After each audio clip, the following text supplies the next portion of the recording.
ನಾವು ಸೋತಿದ್ದು ಒಳ್ಳೆಯದೇ ಆಯಿತು. ಆರ್ಸಿಬಿ ನಾಯಕನ ಅಚ್ಚರಿಯ ಹೇಳಿಕೆ. IPL 2025 RCB versus SRH Indian premier ಲೀಗ್ನ 65ನೇ ಪಂದ್ಯದಲ್ಲಿ ಮೊದಲು ಬ್ಯಾಟ್ ಮಾಡಿದ ಸನ್ರೈಸರ್ಸ್ ಹೈದರಾಬಾದ್ ತಂಡವು 20 ಓವರ್ಗಳಲ್ಲಿ 231 ರನ್ ಕಲೆ ಹಾಕಿತು. ಈ ಗುರಿಯನ್ನ ಬೆನ್ನತ್ತಿದ ರಾಯಲ್ ಚಾಲೆಂಜರ್ಸ್ ಬೆಂಗಳೂರು ತಂಡವು 19.5 ಓವರ್ಗಳಲ್ಲಿ 189 ರನ್ ಗಳಿಸಿ 42 ರನ್ಗಳಿಂದ ಸೋಲನ್ನಪ್ಪಿಕೊಂಡಿದೆ. ಇಂಡಿಯನ್ ಪ್ರೀಮಿಯರ್ ಲೀಗ್ನ 65ನೇ ಪಂದ್ಯದಲ್ಲಿ ರಾಯಲ್ ಚಾಲೆಂಜರ್ಸ್ ಬೆಂಗಳೂರು ತಂಡ ಸೋಲನುಭವಿಸಿದೆ. ಲಕ್ನೋ ಏಕಾನಾ ಸ್ಟೇಡಿಯಂನಲ್ಲಿ ನಡೆದ ಈ ಪಂದ್ಯದಲ್ಲಿ ಆರ್ಸಿಬಿ ಮತ್ತು SRH ತಂಡಗಳು ಮುಖಾಮುಖಿಯಾಗಿದ್ವು. ಈ ಪಂದ್ಯದಲ್ಲಿ ಟಾಸ್ ಗೆದ್ದ ರಾಯಲ್ ಚಾಲೆಂಜರ್ಸ್ ಬೆಂಗಳೂರು ತಂಡದ ಹಂಗಾಮಿ ನಾಯಕ ಜುತೇಶ್ ಶರ್ಮಾ ಬೌಲಿಂಗ್ ಆಯ್ದುಕೊಂಡರು.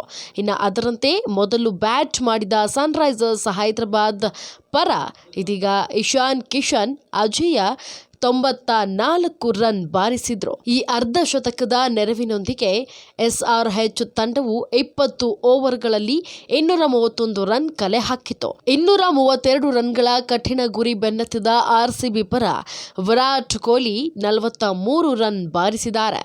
ಇನ್ನು ಫಿಲ್ ಸಾಲ್ಟ್ 62 ರನ್ ಸಿಡಿಸಿದ್ರು.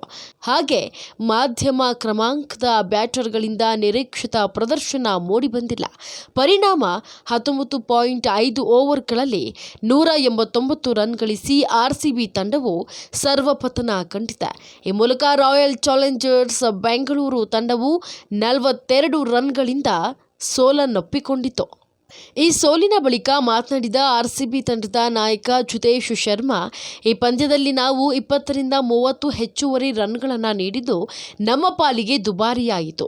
ಇದೇ ಕಾರಣದಿಂದಾಗಿ ನಾವು ಸೋಲನ್ನು ಅನುಭವಿಸಿದ್ದೇವೆ ಎಂದರು. ಇನ್ನು ಸನ್ರೈಸರ್ಸ್ ಹೈದರಾಬಾದ್ ಬ್ಯಾಟರ್ಗಳಿಗೆ ಹೋಲಿಸಿದರೆ ನಮ್ಮ ಬ್ಯಾಟಿಂಗ್ನಲ್ಲಿ ತೀವ್ರತೆ ಇರಲಿಲ್ಲ ಎಂಬುದು ನನ್ನ ಭಾವನೆ. ಅದರಲ್ಲೂ ನಾನು ಔಟಾದ ರೀತಿಯು ನನ್ನಲ್ಲಿ ತುಂಬಾ ನಿರಾಸೆ ಮೂಡಿಸಿದೆ. ಇನ್ನೂ ಗಾಯಗೊಂಡ ಟೀಮ್ ಡೇವಿಡ್ ಕೂಡ ಬ್ಯಾಟಿಂಗ್ ಮಾಡುವ ಪರಿಸ್ಥಿತಿಯಲ್ಲಿರಲಿಲ್ಲ ಅಂತ ಹೇಳಿದರು. ಇನ್ನು ಒಂದರ್ಥದಲ್ಲಿ ನಾವು ಈ ಪಂದ್ಯವನ್ನ ಸೋತಿದ್ದು ಒಳ್ಳೆಯದೇ ಆಯಿತು ಅಂತ ನನಗನ್ನಿಸ್ತಾ ಇದೆ. ಏಕೆಂದರೆ ಚೇಸಿಂಗ್ ವಿಷಯದಲ್ಲಿ ಎಚ್ಚೆತ್ತುಕೊಳ್ಬೇಕಿದೆ. ಈ ತಪ್ಪುಗಳನ್ನು ತಿದ್ದಿ ಮುಂಬರುವ ಪಂದ್ಯಗಳಲ್ಲಿ ಉತ್ತಮ ರೀತಿಯಲ್ಲಿ ಪುಟಿದೇಳುತ್ತೇವೆ ಎಂಬ ವಿಶ್ವಾಸವಿದೆ ಅಂತ ಜುತೇಶ್ ಶರ್ಮಾ ಹೇಳಿದ್ದಾರೆ. ಹೀಗಾಗಿ ಸನ್ರೈಸರ್ಸ್ ಹೈದರಾಬಾದ್ ವಿರುದ್ಧದ ಸೋಲು ನಮ್ಮ ಪಾಲಿಗೆ ಒಳ್ಳೆಯದೆ. ಪ್ಲೇ ಆಫ್ ಪಂದ್ಯಗಳಿಗೂ ಮುನ್ನ ಇದು ಎಚ್ಚರಿಕೆಯ ಕರೆಗಂಟೆ ನಮಗೆ.